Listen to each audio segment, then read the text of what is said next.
ఈరోజే ఉగాది పండుగ. ఈరోజు నుంచి చైత్రమాసం ప్రారంభమవుతుంది. ఈరోజే చైత్ర శుద్ధ పాడ్యమి. పైగా ఈ సంవత్సరం అంటే 2025వ సంవత్సరం తెలుగువారి కొత్త సంవత్సరమైన ఉగాది వారాల్లో మొదటి రోజైన ఆదివారంతో కలిసి వచ్చింది. ఎంతో పవిత్రమైన విశేషమైన రోజు ఇది. చైత్రమాసం ప్రారంభమయ్యే మొదటి రోజునే ఉగాది పండుగను జరుపుకుంటారు. ఈ సంవత్సరం పేరు శ్రీ విశ్వావసునామ సంవత్సరం. తెలుగు సంవత్సరాల పేర్లకు ఒక్కో దానికి ఒక్కో అర్థం ఉంటుంది. ఆ ఏడాది దాని ప్రకారమే కొనసాగుతుంది. తెలుగు సంవత్సరంలో ఉన్న మొత్తం 60 పేర్లు. ఆ పేర్ల బట్టి వాటి అర్థాలు కూడా మారుతూ ఉంటాయి. ఈ సంవత్సరం శ్రీ విశ్వావసునామ సంవత్సరం. విశ్వావసు అంటే అర్థం ధనం సమృద్ధిగా ఉండడం. అంటే ఈ సంవత్సరం ప్రతి ఒక్కరికి ఎటువంటి రుణబాధలు లేకుండా ధనం సమృద్ధిగా ఉంటుందని అర్థమన్నమాట. మరి తెలుగు సంవత్సరాలకు ఆ పేర్లు ఎలా వచ్చాయో తెలిపే ఒక పురాణ కథను ఇప్పుడు తెలుసుకుందాం. పూర్వకాలంలో ఇంద్రుడు ఇతర దేవతలు బ్రహ్మదేవుడితో సమావేశమయ్యారు. అప్పుడు ఆ మహావిష్ణువు మాయ గురించి ప్రస్తావన వచ్చింది. ఆ సమావేశంలో విష్ణుమాయను కనుగొనడం ఎవరి వల్ల కాదని చర్చించుకున్నారు. అయితే అక్కడే ఉన్న నారదుడు వారితో ఏకీభవించకుండా అనుక్షణం విష్ణునామాన్ని జపించే తనకి ఆయన మాయను తెలుసుకోవడం సులభమే అని దేవతలతో పలికాడు. ఈ సంగతి కాస్త విష్ణుమూర్తి చెవిన పడింది. ఇలా కొంతకాలం గడిచిన తరువాత ఒకరోజు నారద మునీంద్రుల వారు భూలోకంలో విహరించడానికి వచ్చారు. ఇక సంధ్యావందన సమయం కావడంతో నారద మునీంద్రుల వారు ఒక కొలనులోకి దిగి స్నానం చేసి బయటకు వచ్చాడట. అప్పుడు నారదుడు తాను స్త్రీగా మారిపోయినట్లు తెలుసుకుని ఆశ్చర్యపోయాడు. గట్టున పెట్టిన వీణ కమండలం కూడా నారదుడికి కనిపించడం లేదు. దీంతో నారదుడు అయోమయానికి లోనయ్యాడు. ఎప్పుడైతే నారదుడు స్త్రీ రూపాన్ని ధరించాడో సర్వశక్తులను కోల్పోయి సాధారణ స్త్రీగా మారిపోయాడు. గతం మరిచిపోయి ఇష్టానుసారంగా తిరగసాగాడు. నారదుడు అలా తిరుగుతున్న ఆ అడవి ఇప్పుడు మనం చూస్తున్న పీఠాపురం పరిసరాల్లో ఉన్నది. అప్పుడు అటుగా వేట ముగించుకుని వస్తున్న పీఠాపురం మహారాజు నికుంఠమణి ఆ నారద కన్యను చూసి ఆమెను తనతో పీఠాపురం తీసుకువెళ్లాడు. అక్కడ ఆమె చిత్రపటం వేయించి అన్ని రాజ్యాలకు ఆమె చిత్రపటాన్ని పంపించి ఆమె ఎవరికి చెందిందో తెలుసుకోవడానికి ప్రయత్నించాడు మహారాజు. కాని ఎవరూ కూడా ఈమె తమకు సంబంధించింది కాదని ముందుకు రాలేదు. కాబట్టి కొంతకాలం చూసి నికుంఠమణి మహారాజు నారద కన్యను వివాహం చేసుకున్నాడు. ఆమెను అందరూ సుదతి అని పిలిచేవారు.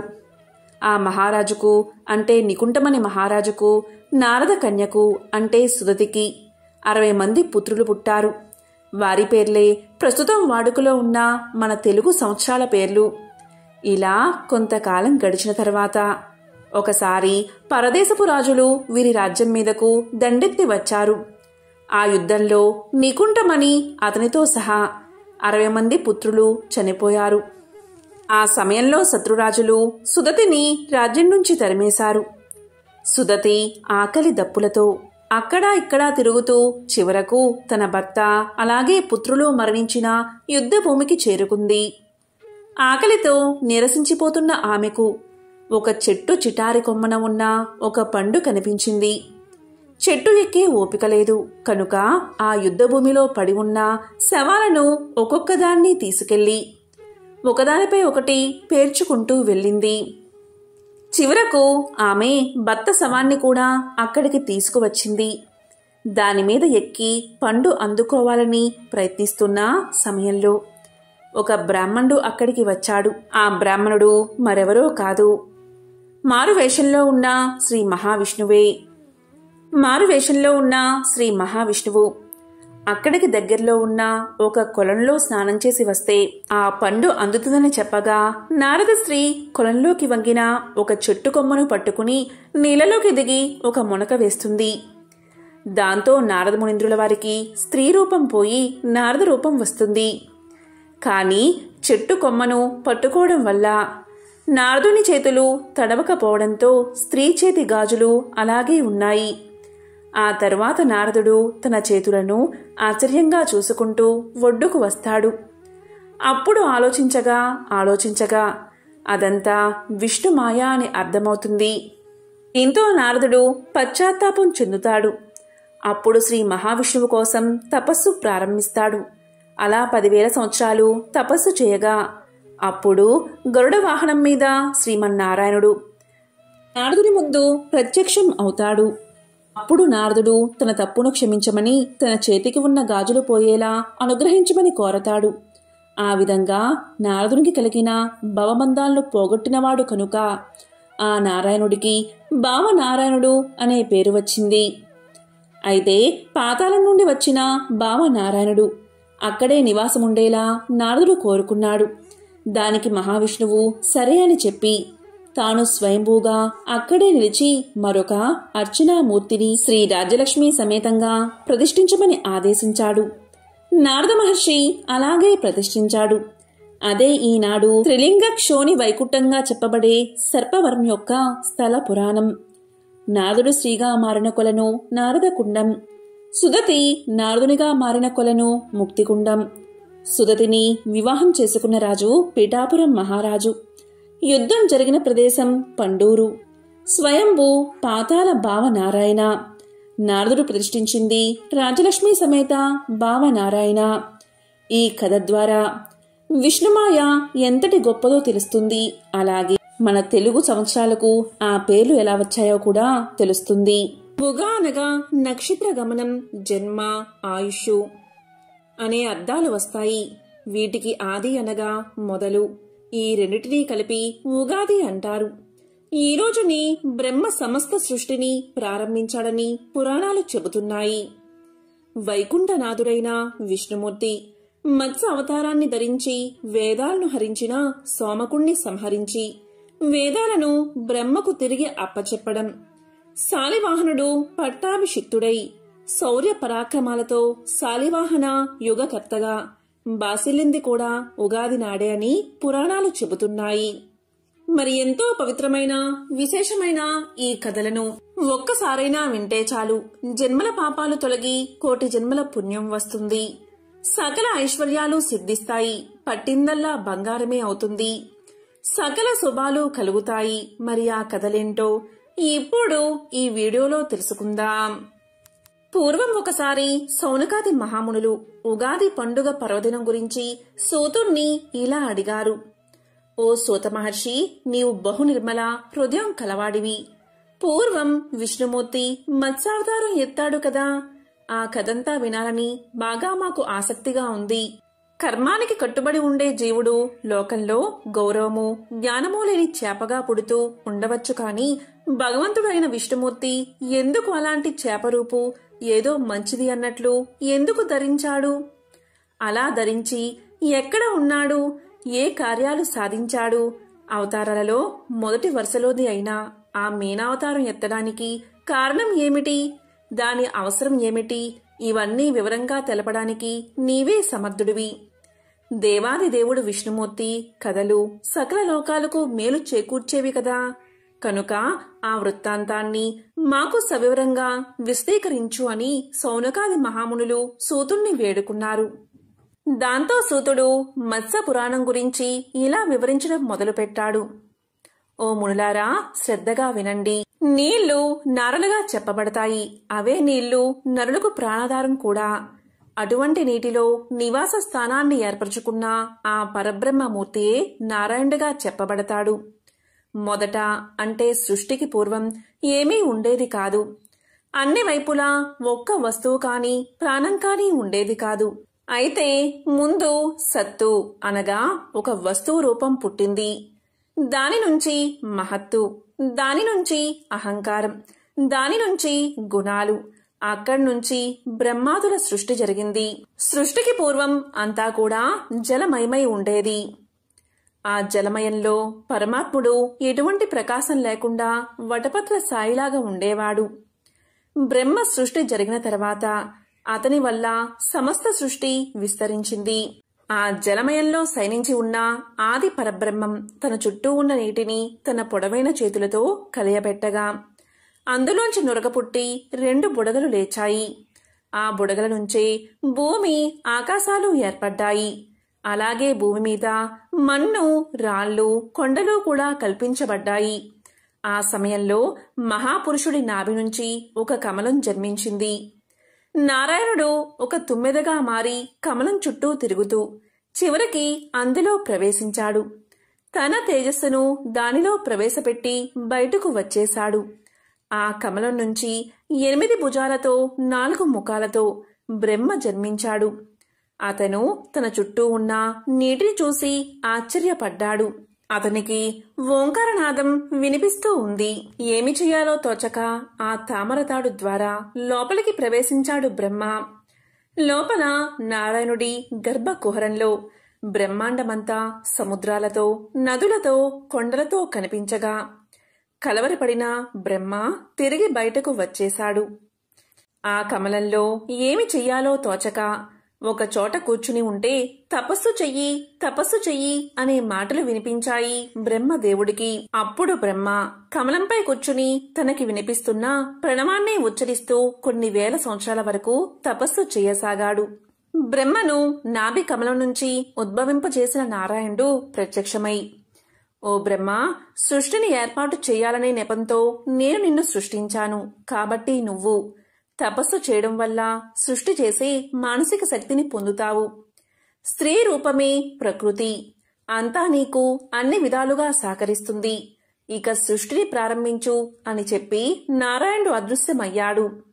ఇప్పుడు ప్రకృతి అతనికి సరస్వతి రూపంలో కనిపించింది. బ్రహ్మ పురుషుడు కాబట్టి ప్రకృతి పురుషుడు ఏకమయ్యారు.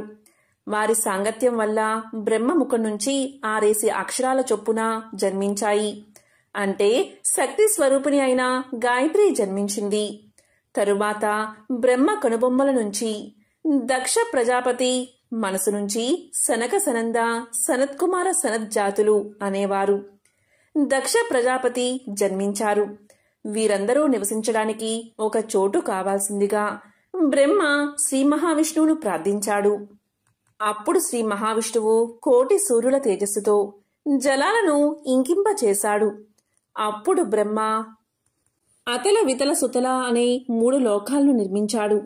ఈ లోకాలంటిలో రాజ్యాలను, నదులు, సముద్రాలు, పల్లెలు, పట్టణాలు, చెట్లు, అరణ్యాలు, అలాగే ప్రాణులకు అవసరమైన వస్తువులను, జీవరాశులను సృష్టించాడు.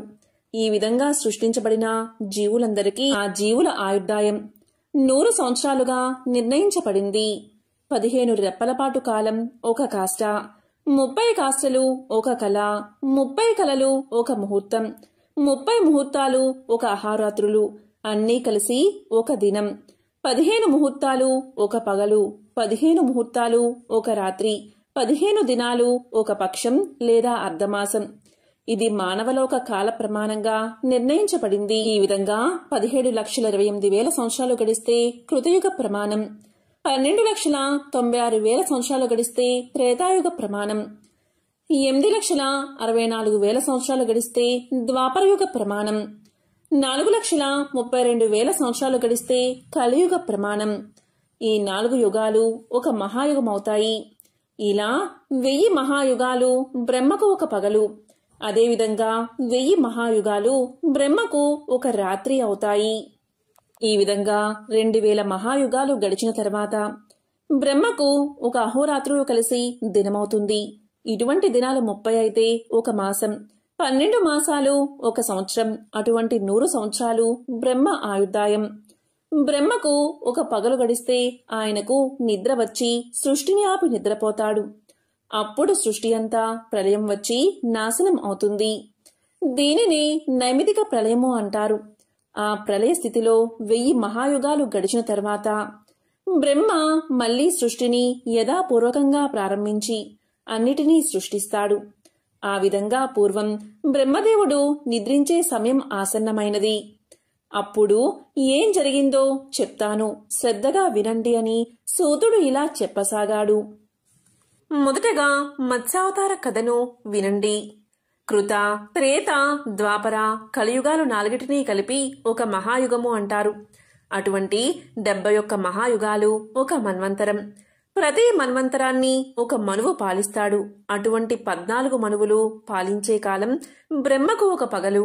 ఇప్పటి వరకు 6 ఉదయకల్పాలు బ్రహ్మకు జరిగాయి. ఇప్పుడు జరుగుతున్న 7వ మన్వంతరాన్ని 7వ మనువు వైవస్వతుడు పాలిస్తున్నాడు. వైవస్వత మన్వంతరంలోని 28వ మహాయుగంలోని కలియుగం ఇప్పుడు నడుస్తుంది. 6వ కల్పం చివరి రోజుల్లో ద్రవిడ దేశానికి సత్యవ్రతుడు అనే రాజు ఉండేవాడు. ఆ రాజు గొప్ప హరిభక్తుడు. ఎల్లప్పుడూ హరిసేవలో మునిగి తేలేవాడు.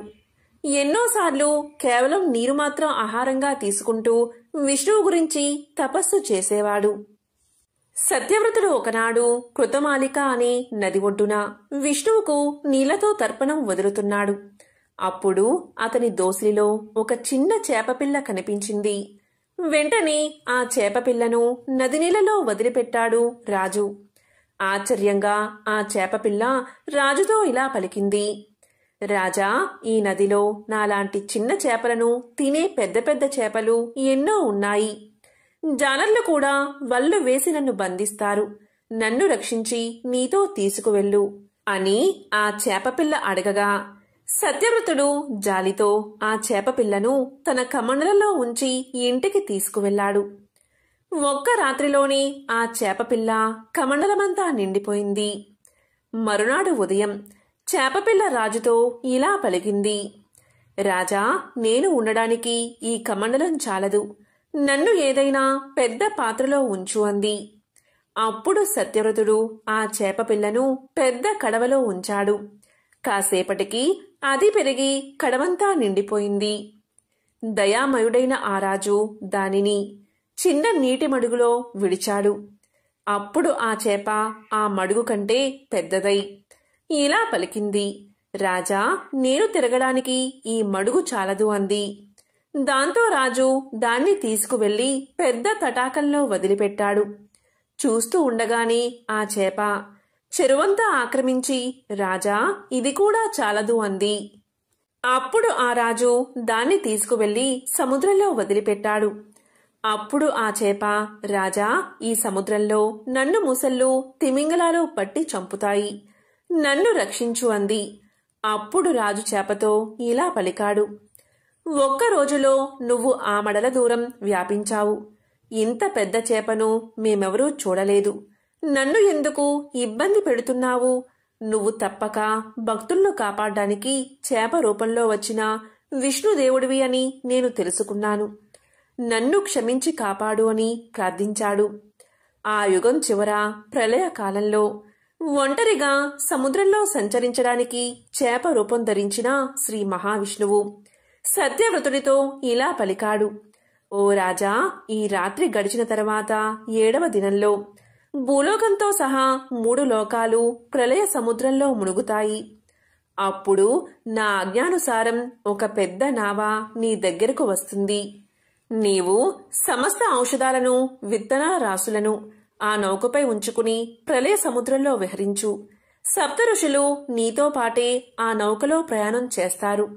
వారి శరీరాల నుంచి వచ్చే దివ్యకాంతి నీకు దారిని చూపిస్తుంది. ఓడ సముద్రపుటలకు దెబ్బ తినకుండా మత్స్య రూపం ధరించిన నేను ఈకలతో కూడిన నా రెక్కలను కదిలిస్తాను. సుడిగాలులకు నావ తిరగబడకుండా నేను పంపిన పెద్ద పాముతో నావను నా తోకకు బంధించు. నావకు ప్రమాదం జరగకుండా ప్రళయరాత్రి ముగిసే వరకు నేను రక్షిస్తూ ఉంటాను. నిన్ను రక్షించడం కోసమే ఈ మీన రూపాన్ని ధరించాను అని పలికి శ్రీహరి అదృశ్యం అయ్యాడు. ఆ రాత్రి విష్ణువు పలికిన మాటలు తలుచుకుంటూ సత్యవ్రతుడు దర్భల శయ్యపై తూర్పున శిరస్సు ఉంచి పడుకున్నాడు. మర్నాడు ఉదయం నుంచి ఎడతెరిపి లేకుండా భయంకరమైన వర్షం కురవడం మొదలుపెట్టింది. సముద్రాలు పొంగి పొర్లి దేశాలను ముంచేశాయి. కల్పాంతకాలంలో ఏర్పడిన ఆ ప్రళయంలో ప్రజలు ప్రాణాలు కోల్పోయారు.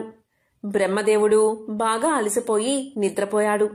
అతని ముఖం నుంచి వెలువడిన వేదాలను హయగ్రీవుడు అనే రాక్షసుడు దొంగలించాడు. వేదాలను దొంగలించిన హయగ్రీవుడు వాటిని చదవడం మొదలుపెట్టాడు. బయట ప్రపంచంలో ఉండడానికి భయపడి సముద్రంలో ప్రవేశించాడు. వేదాలను దొంగలించి సముద్రంలో దాగిన రాక్షసుని సంహరించడం, ఔషధాలను, విత్తనాలను రక్షించడం ఆ భగవంతుడైన విష్ణుదేవుడి ప్రస్తుత కర్తవ్యాలు. దీంతో మహావిష్ణువు 1,00,000 ఆమడల పొడవైన మత్స్య రూపాన్ని ధరించాడు. ఆ పెనుచేప చిన్న చిన్న రెక్కలు, పెద్ద మీసాలు, పొట్టి తోక, బంగారు రంగు శరీరము, దానిపై అందమైన మచ్చలు, చక్కని మొహము, ఒక కొమ్ము కలిగి మిరమిట్లు గొలిపే చూపులతో విరాజిల్లుతూ సముద్రంలో ప్రవేశించింది. మహామత్స్యమూర్తి రెక్కలు చాస్తూ, మీసాలు కదిలిస్తూ, వంటి రంగును మెరిపిస్తూ, కన్నుల కాంతులు ప్రసరిస్తూ ప్రళయ జలాలలో వేదాల కోసం వెదకసాగింది. సత్యవ్రతుడు భగవంతుణ్ణి ధ్యానిస్తున్న సమయంలో విష్ణుమాయతో ఒక నావ అక్కడకు వచ్చింది. అది చూసిన సత్యవ్రతుడు ఉత్సాహంతో దానిపై చాలా ఔషధాలను, విత్తనాలను అమర్చాడు. విష్ణువుని స్తోత్రం చేస్తూ మునులతో పాటు నావలో కూర్చున్నాడు. శ్రీహరి చెప్పినట్లుగా సముద్రంలో కనపడ్డ పెద్ద పాముతో ఆ ఓడను మహామత్స్యం కొమ్ముకు కట్టేశాడు. భక్తులను ఆదరించే మమ్ము కాపాడు అంటూ మనస్సులో భగవంతుడి ప్రార్థనలో మునిగిపోయాడు.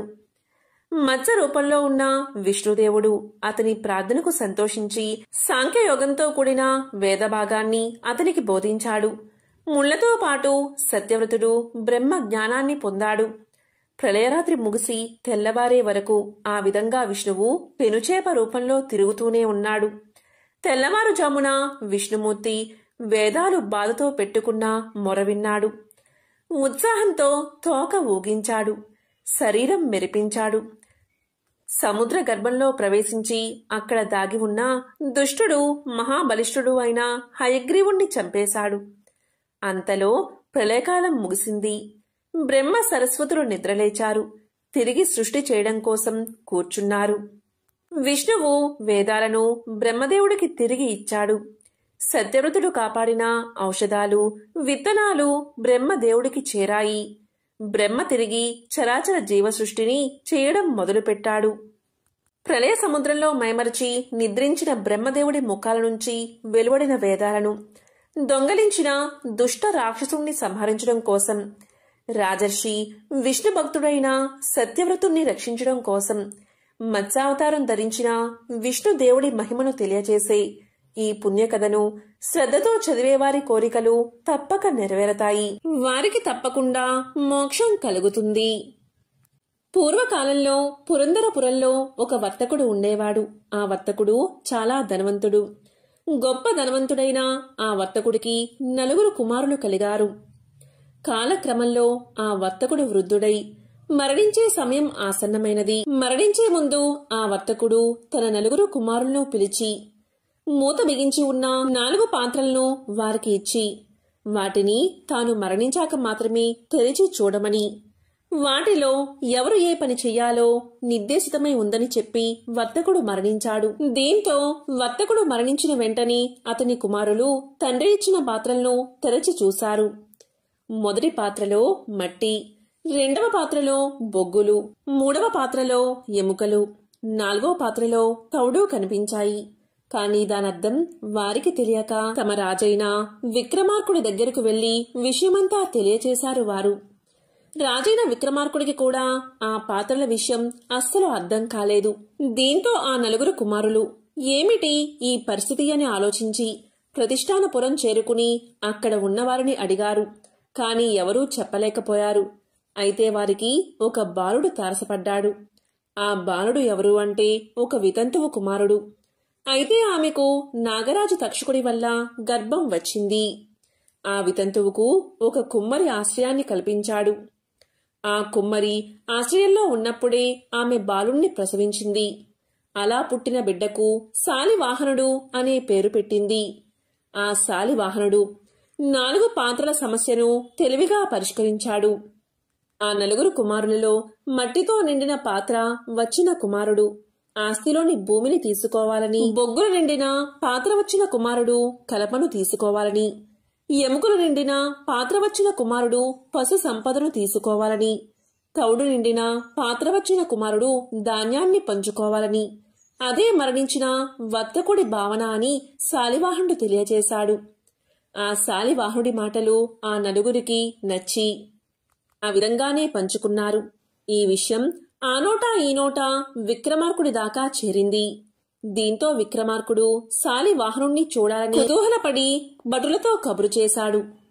కాని శాలివాహనుడు వాళ్లతో తాను రానని, ఏనాటికైనా విక్రమార్కుడే తన దగ్గరకు రావాల్సి ఉంటుందని పలికాడు. ఆ విషయాన్ని భటులు విక్రమార్క మహారాజుకు తెలియచేశారు. దీంతో మహారాజుకు కోపం వచ్చి శాలివాహనుణ్ణి సంహరించడానికి చతురంగ బల సమేతుడై వెళ్లాడు. ఈ విషయం తెలుసుకున్న శాలివాహనుడు మట్టితో సైనికుల బొమ్మలు చేసి ప్రాణం పోసి విక్రమార్కుడి మీదకు పంపాడు. ఈ విధంగా ఇద్దరి మధ్య భీకర పోరాటం సాగింది. చివరకు శాలివాహనుడు సమ్మోహనాస్త్రాన్ని ప్రయోగించి విక్రమార్కుడి సేనంతా నిద్రపోయేలా చేశాడు. అప్పుడు విక్రమార్కుడు వాసుకి అనే నాగరాజుని ప్రార్థించి తన సేనలకు మెలకువ వచ్చేలా చేశాడు. ఇలా శాలివాహన విక్రమార్కుల యుద్ధ సమరంలో ఎవరికీ విజయం తేలనప్పుడు ఆకాశవాణి ఇలా పలికింది. నర్మదా నదికి ఉత్తర దిక్కున ఉన్న ప్రాంతాన్ని విక్రమార్కుడు, దక్షిణ దిక్కు ఉన్న ప్రాంతాన్ని శాలివాహనుడు పాలించమని ఆకాశవాణి తెలియచేసింది. తరువాత శాలివాహనుడు విక్రమార్కుడు ఇద్దరూ కూడా యుద్ధాన్ని విరమించారు. ఇలా శాలివాహనుడు ఒక శకానికి స్థాపకుడు అయ్యాడు. ఈ విధంగా శక స్థాపన జరిగింది. చైత్ర శుక్ల పాడ్యమి నాడే ఈ పూర్వఘట్టాన్ని స్మరించుకుంటూ ఉండేందుకు అనంతర కాలంలో ఉగాదిగా ఆవిర్భవించిందని ప్రచారంలో ఉంది. తెలుగు సంవత్సరాలకు ఆ పేర్లు ఎలా వచ్చాయో తెలిపే ఈ కథను ఉగాదిలోగా ఎవరైతే వింటారో వారికి సకల ఐశ్వర్యాలు సిద్ధిస్తాయి, దేనికి లోటు రాదు. ఒకసారి నారద మహాముని విష్ణుమాయ వల్ల స్త్రీగా మారి ఒక రాజును వివాహం చేసుకుంటాడు. వారికి 60 మంది పుత్రులు జన్మిస్తారు.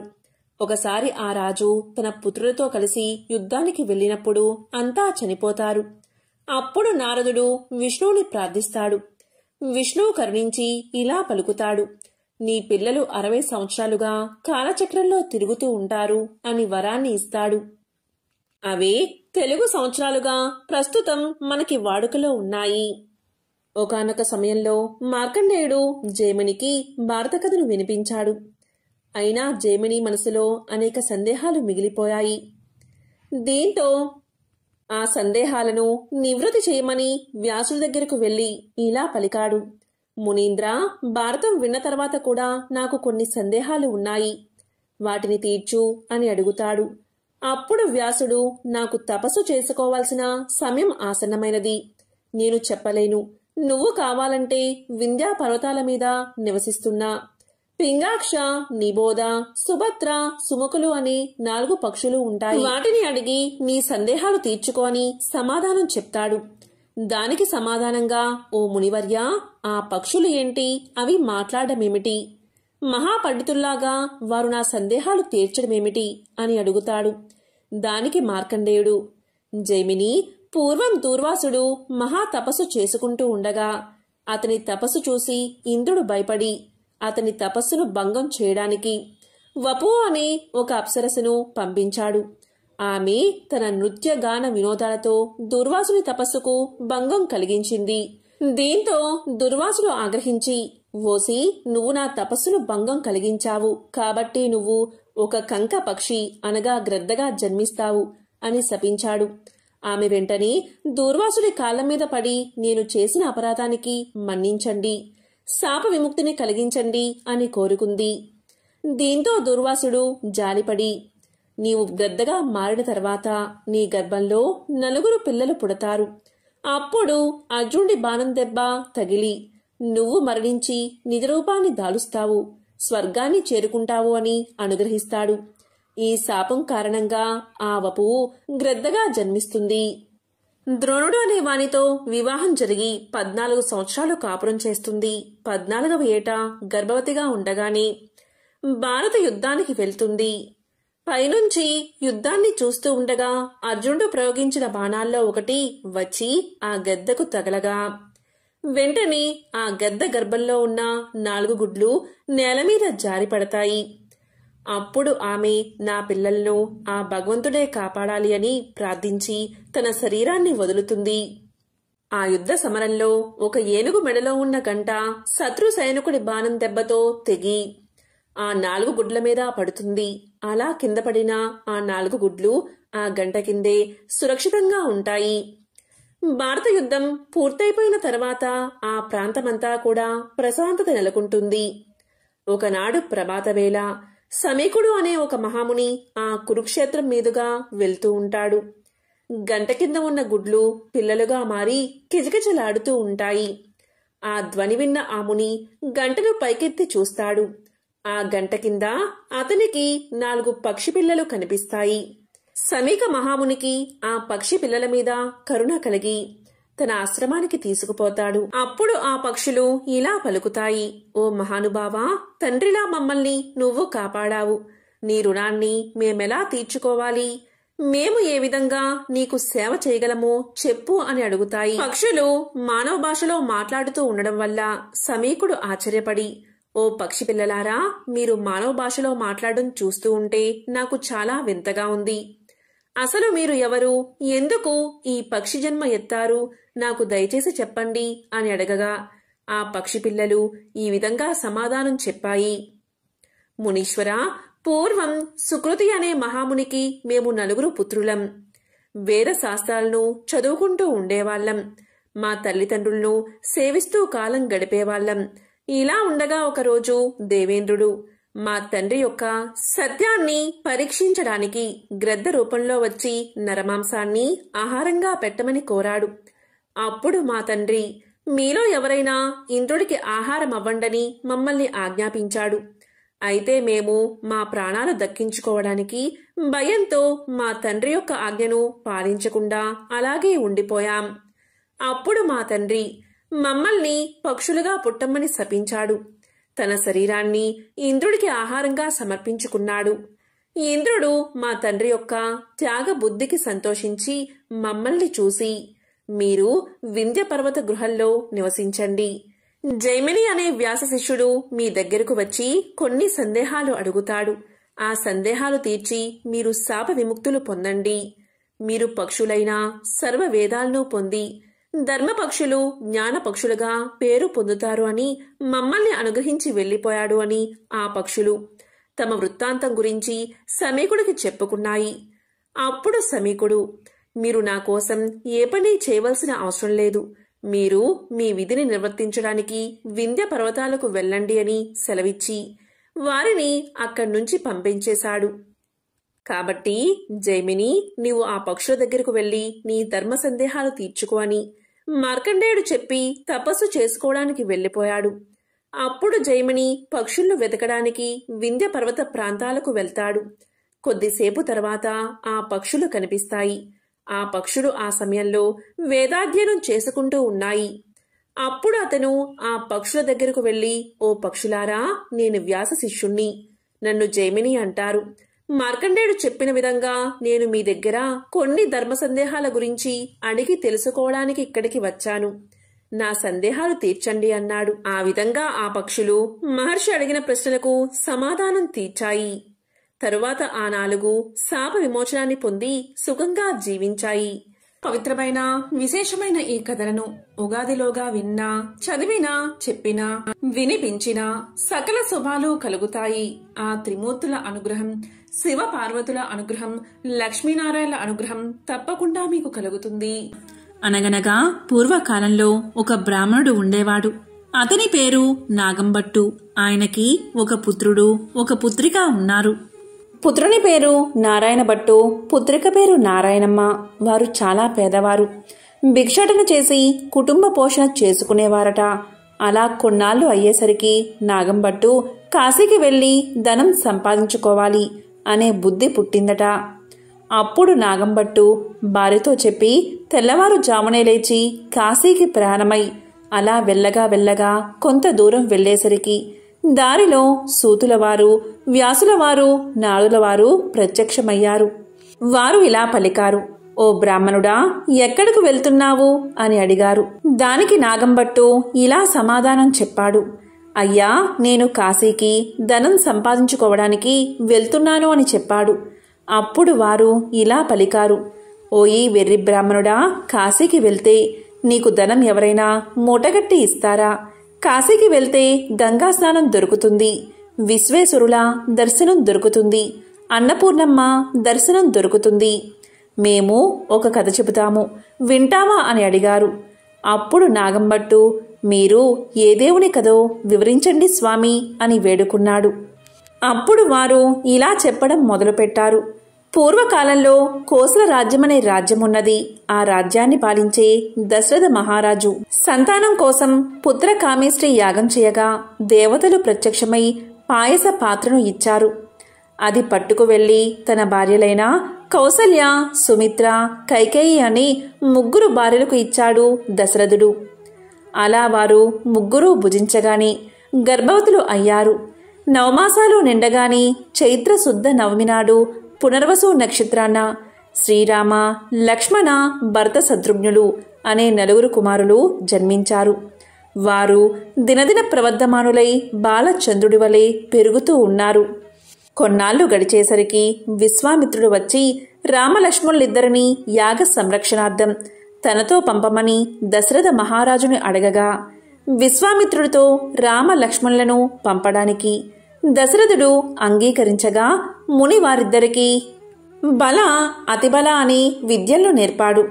రాముడు తాటకిని చంపి శివుడి విల్లు విరిచి సీతను పెళ్లాడి అహల్యను శాప విమోచనం చేసి పరశురాముని గర్భభంగం చేసి కైకవరం చేత 14 ఏళ్లు అరణ్యవాసంలో ఉండగా రావణాసురుడు సీతను ఎత్తుకుని పోగా లంకాపురమునకేగి లంకా దహనం చేసి రావణాసురుడిని వధించి విభీషణుడికి పట్టం గట్టి తిరిగి వచ్చి పట్టాభిషిక్తుడై సుఖంగా రాజ్యాన్ని ఏలుతూ ఉన్నాడు.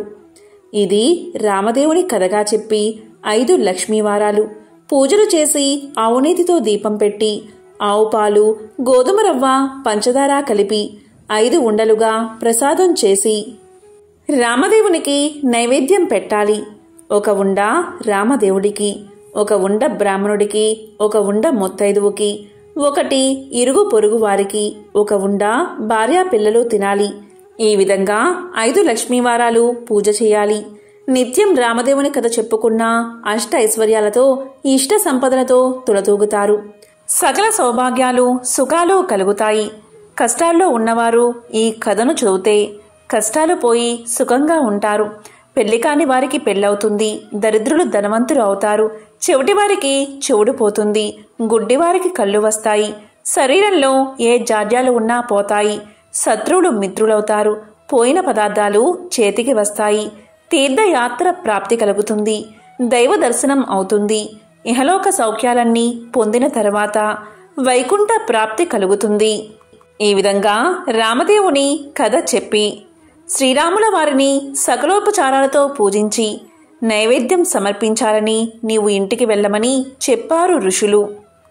దీంతో నాగంభట్టు ఇంటికి వెళ్లేసరికి అతని ఇంట ధనధాన్యాలు తులదూగుతూ ఉన్నాయి. అప్పట్నుంచి రాములవారిని మరవకుండా పూజ చేస్తూ ఉన్నాడు. కొంతకాలం గడిచేసరికి నాగంభట్టు కాశీకి వెళ్ళాలి అనుకున్నాడు. అందుకని అతను కొంచెం ధనం మూటకట్టుకుని కాశీ కావడి భుజం మీద వేసుకుని కుమారుణ్ణి, కుమార్తెను పిలిచి, అబ్బాయి, అమ్మాయి, మీరు కథ విడవకుండా శ్రద్ధగా చెప్పుకుంటూ ఉండమని నారాయణమ్మతోనూ నారాయణ భట్టుతోనూ చెప్పి కాశీకి ప్రయాణమై వెళ్ళిపోయాడు. ఆ మరునాడు కుమారుడు ఆయా వారానికి వెళ్ళి వచ్చి, అమ్మా, రామదేవుని కథ చెబుతాను, విందువుగాని రామ్మా అని పిలిచాడు. దానికి తల్లి, నాయనా, వంటవేళ పొద్దున్నే దాసి పాచి పనికి వచ్చే వేలైనది, ఇప్పుడు కథ వినను అని పలికింది. మళ్లీ మధ్యాహ్నం కథ చెబుతాను, విందువుగాని రావమ్మా అని పలికాడు. దానికి తల్లి, ఇప్పుడేమి కథ నాయనా, పడకవేళ, నిద్రవేళ, ఇప్పుడు వినను అని పలికింది. సాయంత్రం అయిన తర్వాత మంగళహారతులిచ్చి తిరిగి అమ్మను పిలవగా ఆమె పాలు కాచి తోడు వేయాలి, బంగారం వెండి దాచాలి అని చెప్పింది. నారాయణ భట్టు ఈమెకు దరిద్రకాలం సంభవించుచున్నది అని తలిచి పడుకున్నాడు. దీంతో రామదేవునికి కోపం వచ్చి ఎలా వచ్చిన ఐశ్వర్యాలు అలాగే వెళ్లిపోగా బిందెలు చెంబులు గిన్నెలు అన్నీ దొరలి ఇరుగు పొరుగు వారి ఇళ్లకు వెళ్ళిపోయాయి. పూర్వం నుంచి ముష్టి ఎత్తుకుని చిల్లు రాగి చెంపు కూడా దొర్లి వెళ్ళిపోతూ ఉండడం వల్ల అప్పుడు నారాయణమ్మ చూసి, అమ్మా అదైనా ఉంచమని కోరవే అమ్మా అని చెప్పగా ఆమె అదైనా ఉంచు రామదేవుడా తండ్రి అని వేడుకోగా ఆ చెంబు తప్ప మిగతావన్నీ వెళ్ళిపోయాట. వారి గూటిలో ఉన్న వెండి కంచం కూడా దొర్లిపోతూ ఉండగా అప్పుడు ఆమె కంచం అంచు పట్టుకుని లాగినదట. సగం అంచు వారికి, సగం అంచు పొరుగువారికి వెళ్ళిపోయిందట.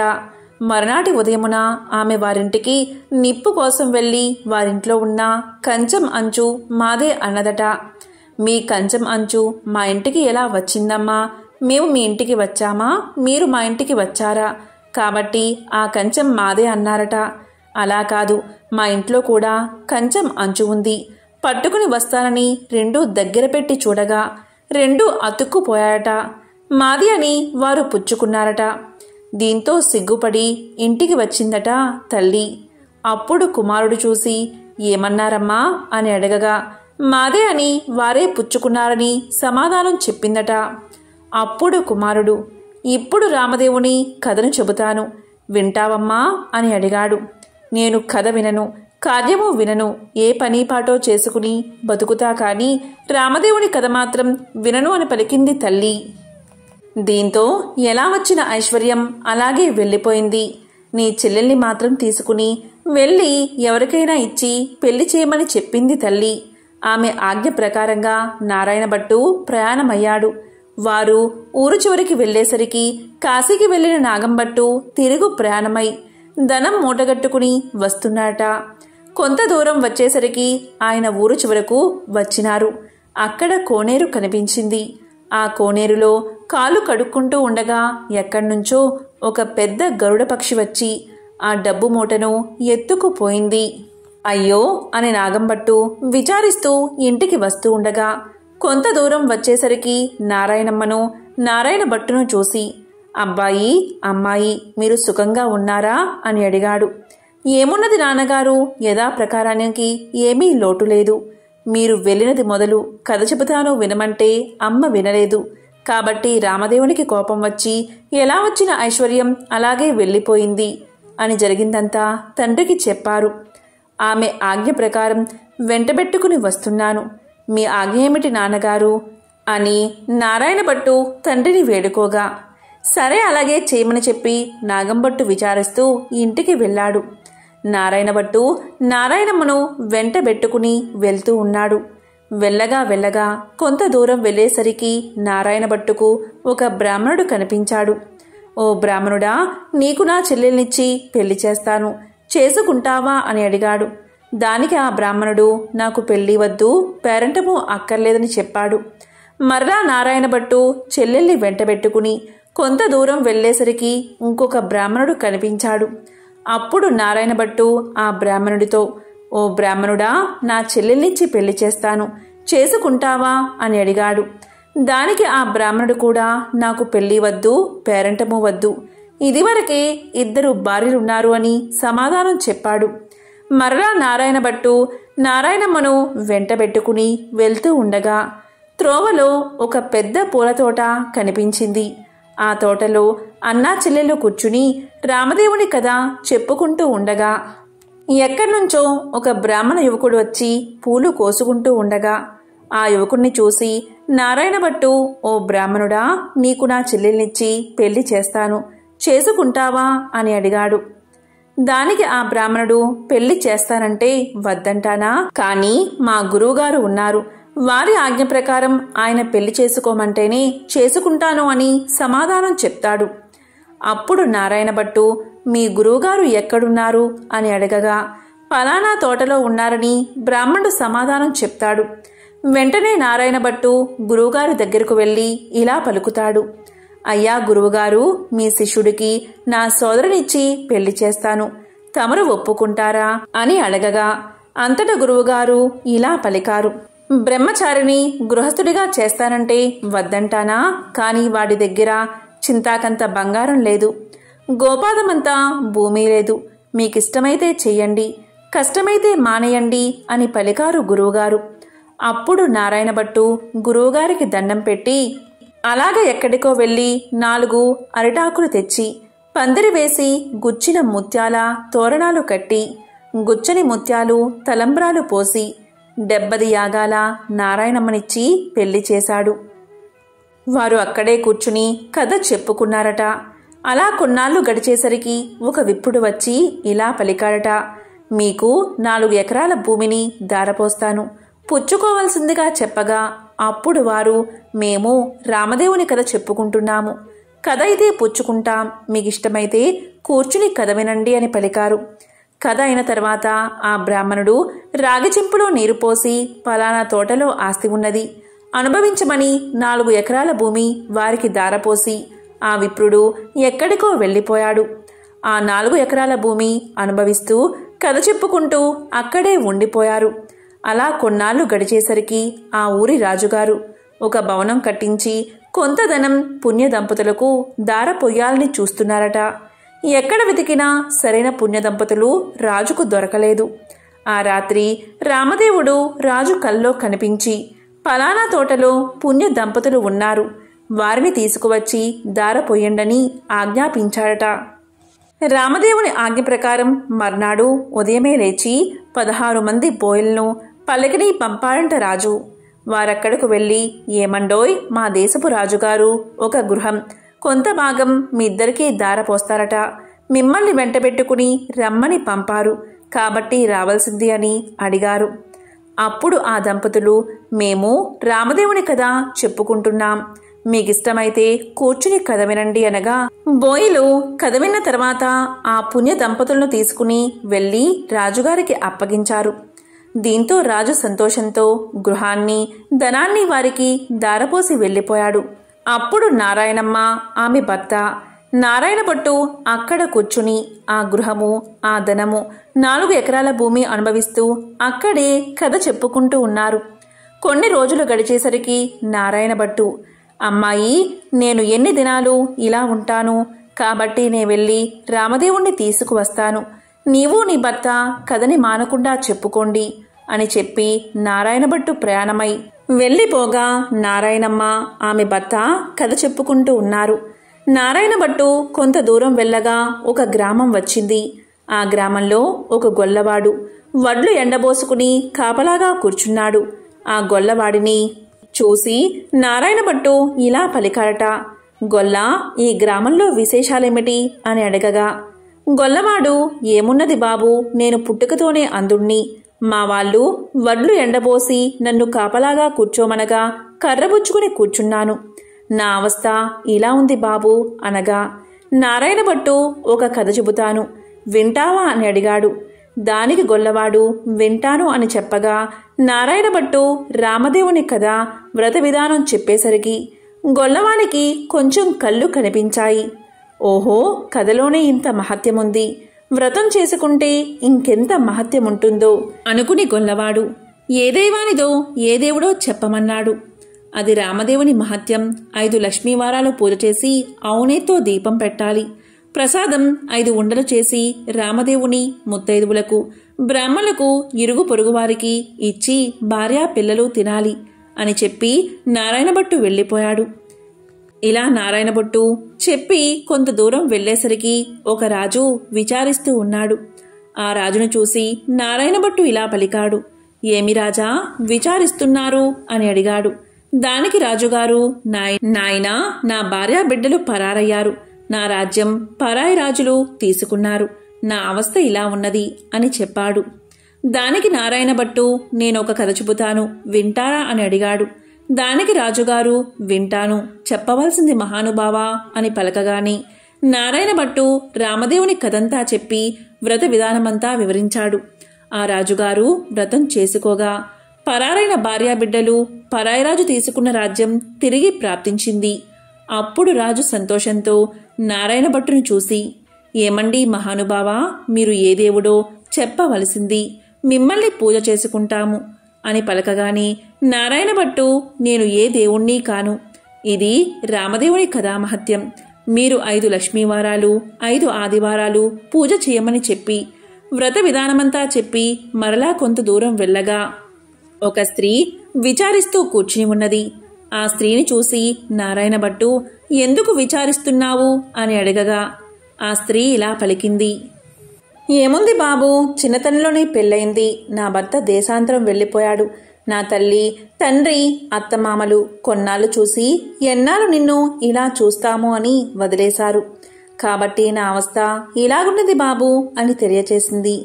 అప్పుడు నారాయణ భట్టు నేనొక కథ చెబుతాను, వింటావా అని అడిగాడు. అలాగే వింటాను బాబు అని ఆమె అనగా నారాయణ భట్టు రామదేవుని కథంతా చెప్పి వ్రత విధానమంతా చెప్పేసరికి దేశాంతరం వెళ్లిన ఆమె భర్త తిరిగి వచ్చాడు. తల్లి తండ్రి అత్తమామలు వచ్చారు. ఆమె సంతోషించి నారాయణ భట్టుని చూసి, ఏమండి మహానుభావా, మీరు ఏ దైవానివో మిమ్మల్ని మేము పూజ చేసుకుంటాము అని చెప్పగా దానికి నారాయణ భట్టు ఇలా సమాధానం చెప్పాడు. నేను ఏ దైవాన్ని కాదు, ఇదంతా రామదేవుని కథామహత్యం. 5 లక్ష్మీవారాలు 5 ఆదివారాలు మానకుండా పూజ చేయమని కథ విధానమంతా చెప్పి కొంత దూరం వెళ్లేసరికి ఒక గ్రామం వచ్చింది. ఆ గ్రామంలో ఒక ఇల్లాలి ఇంటికి వెళ్లి, అమ్మా పూజ చేసుకుంటాను, కొంచెం ఇల్లు ఇస్తావా అని అడిగాడు. దానికి ఆమె మా ఇంటిలో మడి ఆచారం కనుక కుదరదు, ఇల్లు లేదు, వెళ్ళిపో అన్నది. అప్పుడు నారాయణ భట్టు కోనేరైనా చూపించు తల్లి అని అడిగాడు. దానికి ఆమె తూర్పు దిశ ఈశాన్య మూలగా ఒక కోనేరున్నది, వెళ్ళమని పలికింది. అప్పుడు నారాయణ భట్టు ఆ కోనేరు దగ్గరకు వెళ్లి స్నానం చేసి మడిబట్టలు ఆరవేసుకుని ఇల్లు ఇవ్వను అన్న ఇల్లాలి అరుగు వద్దకు వచ్చి తూర్పు దిశ ఈశాన్య మూలగా ఒక పుచ్చు పీటకు పసుపు రాసి బొట్టు పెట్టి అందు రామదేవుని పటాన్ని పెట్టి కథ చదువుకుంటూ ఉన్నాడట. ఇంతలో ఆమె యువతలకు వచ్చి చూడగా నారాయణ భట్టు ఆమెకు తాంబూలము దక్షిణ ప్రసాదం ఇచ్చాట. ఆమె పుచ్చుకుని లోపలికి వెళ్లిపోయింది. తరువాత నారాయణ భట్టు కథ చదువుకుని అక్షింతలు తల మీద వేసుకుని ఇంటి మీద వేసి వెళ్లిపోయాడు. అతడు ఇలా వెయ్యగానే ఆ ఇల్లు ఇంద్రభవనం అయినది. అప్పుడు ఆ ఇంటి ఇల్లాలు యాయావారానికి వెళ్లిన తన భర్త తిరిగి వస్తే ఇల్లు తెలుసుకోలేడని ఆమె వీధి అరుగు మీద కావలి కూర్చుని ఉంది. ఇంతలో ఆమె భర్త ఎడమోటా పెడమోటా వేసుకుని ఇల్లు కానక కంగారు పడి అక్కడ నిలబడి ఉన్నాడు. ఆమె చూసి, ఇల్లు ఇదే, ఇలా రండి అని పలకగా ఆమె భర్త ఇది మన ఇల్లు కాదు, నేను రానని సమాధానం చెప్పాడు. కాదండి, ఇది మన ఇల్లే, ఇలా ఎందుకైతో చెబుతాను వినండి. ఎక్కడ్నుంచో ఒక బ్రాహ్మణుడు వచ్చి పూజ చేసుకుంటాను, ఇల్లు ఇవ్వమన్నాడు. నేను ఇవ్వనని సమాధానం చెప్పాను. అప్పుడు అతను ఒక కోనేరైనా చూపించమన్నాడు. అప్పుడు నేను తూర్పు దిశగా ఈశాన్యమూల కోనేరున్నదని చెప్పాను. అతడు కోనేరు దగ్గరకు పోయి స్నానం చేసి మడిబట్ట ఆరవేసుకుని మన అరుగు మీదకు వచ్చి ఒక పీటకు పసుపు రాసి బొట్టు పెట్టి తూర్పు దిశ ఈశాన్యమూలగా పెట్టి అందు రామదేవుని పటాన్ని పెట్టి పూజ చేసి ఆవు పాలు గోధుమ నూక పంచదార కలిపి ప్రసాదంగా ఉండలు చేసి రామదేవుడికి నైవేద్యం పెట్టి కథ చెప్పుకుంటూ ఉన్నాడు. నేను బయటకు వచ్చేసరికి తాంబూలాది దక్షిణ ప్రసాదాలు నాకు ఇచ్చాడు. నేను లోపలికి వెళ్లిపోయి తిని కూర్చున్నాను. అతడు కొన్ని అక్షింతలు తల మీద వేసుకుని మరికొన్ని అక్షింతలు మన ఇంటి మీద వేసి వెళ్లిపోగా ఇల్లు ఇలా ఇంద్రభవనంగా మారింది. ఇదంతా ప్రసాద మహత్యమని పలికింది ఆ ఇల్లాలు. దానికి ఆమె భర్త, ఆయన పూజ చేసుకుంటానంటే వద్దన్నావా? నిర్భాగ్యురాలా, పాపిష్టిదానా, అతడు ఏ దిశగా వెళ్లాడో చెప్పు అని పలకగా ఈశాన్య మూలగా వెళ్లాడని భార్య తెలియచేసింది. అప్పుడు అతను నారాయణ భట్టుకును వెదుగుతూ బయలుదేరాడు. కొంత దూరం వెళ్ళగా నారాయణ భట్టు ఆ బ్రాహ్మణుడికి కనిపించాడు. అప్పుడా బ్రాహ్మణుడు, ఏమండోయ్ మహానుభావా, మీరు మా ఇంటికి రావలసినది, మిమ్ము పూజించుకుంటామని పలికాడు. దానికి నారాయణ భట్టు, మీ ఇంటికి ఇప్పుడు రాను, రామదేవుని వెతుకుతుంటూ వెళుతున్నాను అని పలకగా అప్పుడా బ్రాహ్మణుడు, అలా కాదు మహానుభావా, మీరు మా ఇంటికి వచ్చి పూజ చేసుకుంటానంటే మా వాళ్ళు ఇల్లు ఇవ్వనన్నారు, కాబట్టి మాదే తప్పు, మా తప్పు క్షమించి మా ఇంటికి రావలసినది, మీరు ఏ దైవమో చెప్పండి, మిమ్మల్ని మేము పూజించుకుంటాము అని పలికాడు. అప్పుడు నారాయణ భట్టు, మీ ఇల్లు కాబట్టి మీరు ఇవ్వనన్నారు, మీ తప్పేమీ లేదు, రావడం నాదే తప్పు అని పలికాడు. నేను ఏ దేవుణ్ణి కాదు, ఇదంతా రామదేవుని కథామహత్యం, మీరు ఇంటికి వెళ్ళి 5 లక్ష్మీవారాలు 5 ఆదివారాలు పూజ చేసుకోండి అని చెప్పి వ్రత విధానమంతా అతనికి తెలియచేశాడు. రామదేవుణ్ణి వెతుక్కుని వచ్చేటప్పుడు మీ ఇంటికి వస్తాను అని సమాధానం చెప్పాడు నారాయణ భట్టు. అప్పుడా బ్రాహ్మణుడు ఇంటికి వచ్చి కథలోనే ఇంత మహత్యముంది, వ్రతం చేసుకుంటే ఇంకెంత మహత్యం ఉంటుందో అని పూజ చేసుకుని కథ చెప్పుకుని అష్ట ఐశ్వర్యాలతో అష్ట సంపదలతో తులుతూగుతూ ఉన్నాడు. ఇక నారాయణ భట్టు ఎండనక వాననక తిండనక తెప్పలనక ఆకలనక దప్పికనక చెట్టనక పుట్టనక నీడనక భయమనక అర్ధరాత్రి అనక అరణ్యాల వెంబడి వెళుతూ ఉండగా కొంత దూరం వెళ్లేసరికి నారాయణ భట్టు మూర్ఛిల్లి ముఖం తిరిగి పడిపోయాడు.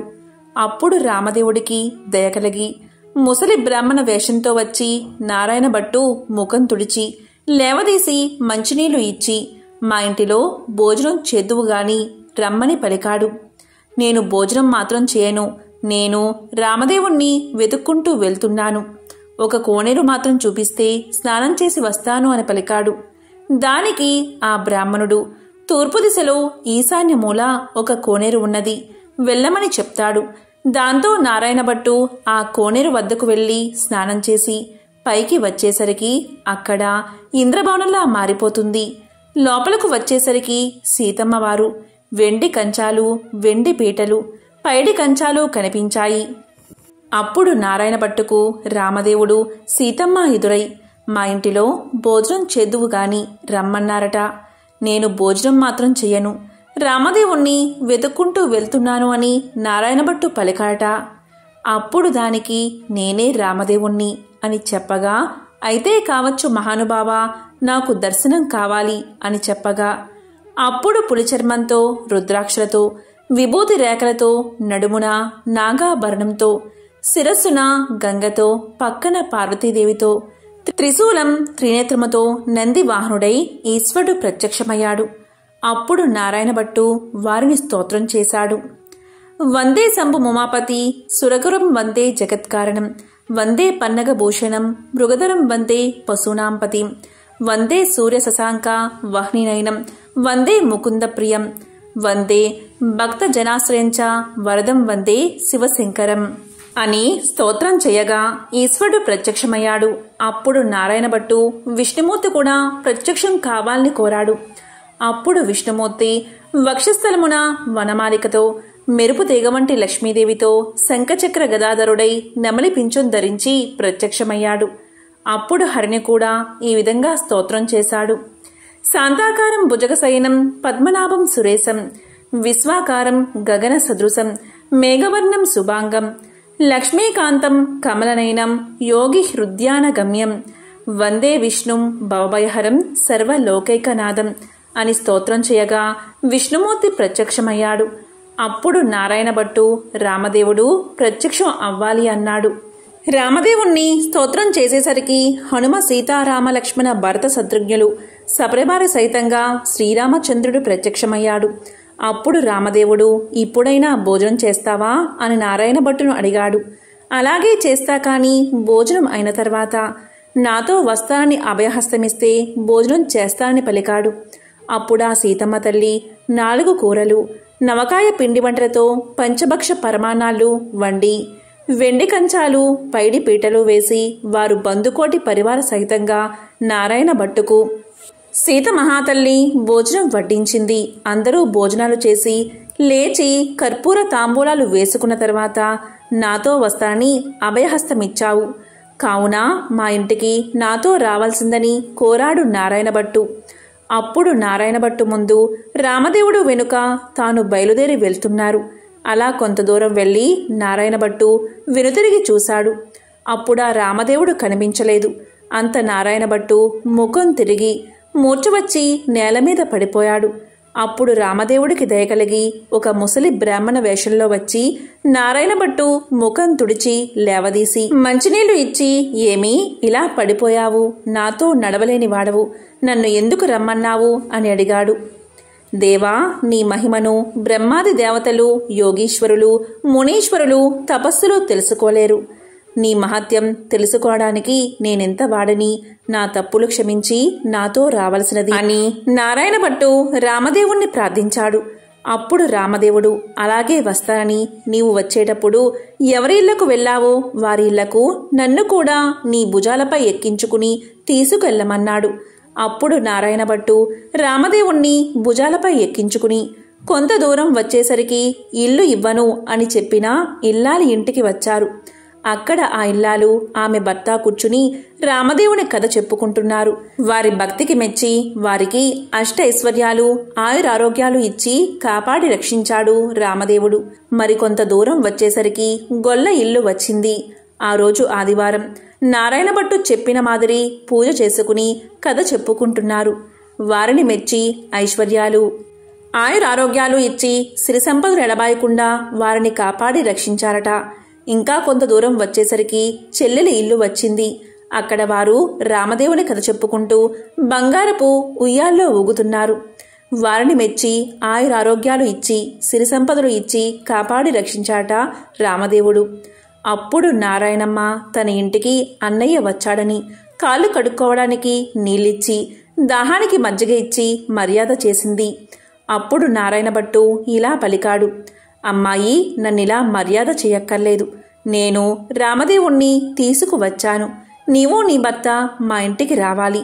మనమందరం పూజ చేసుకుందాము అని చెప్పాడు.